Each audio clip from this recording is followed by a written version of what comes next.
mara ngapi, haijalishi umepata aibu mara ngapi, haijalishi umelia mara ngapi, haijalishi amekukuta mengi magumu mara ngapi, lakini mimi ninaendelea, niko mahali hapo kukuambia rafiki yangu, endelea kusimama sehemu ile ile, endelea kusimama mahali pale pale, endelea kustiki pale pale, ukimuita Mungu mahali pale pale, ukimwamini Mungu mahali pale pale. Ibrahimu akaamua kumwamini Mungu, akaamua kumshikilia Mungu. Mungu ahadi zake ni za milele. Kupitia Ibrahimu kumwamini Mungu, Mungu akamfanya akawa baba wa mataifa. Bwana Yesu apewe sifa sana.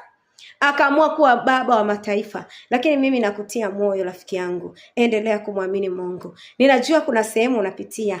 Unapoiangalia video hii, kuna sehemu unakumbuka. Bwana atusaidie sana. Kuna mahali umefikia ukasema hapana, nimeshindwa.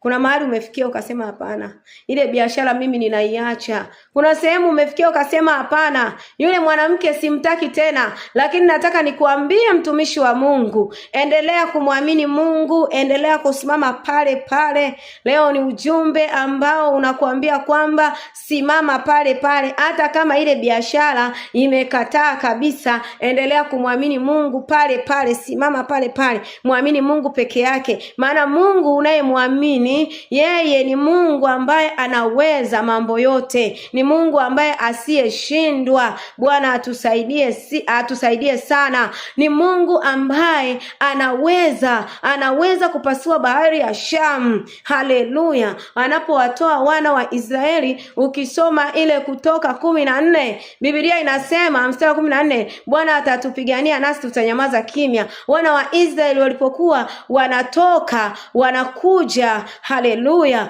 njiani kule Farao akaamua kuwafuatilia kwa nyuma. Wanapokuja wanakutana na bahari ya Shamu, wakiangalia kushoto na kulia hakuna njia, wakawa wamesimama pale. Lakini nataka nikutie moyo mtumishi wa Mungu, Musa alimwamini Mungu, akazungumza na Mungu.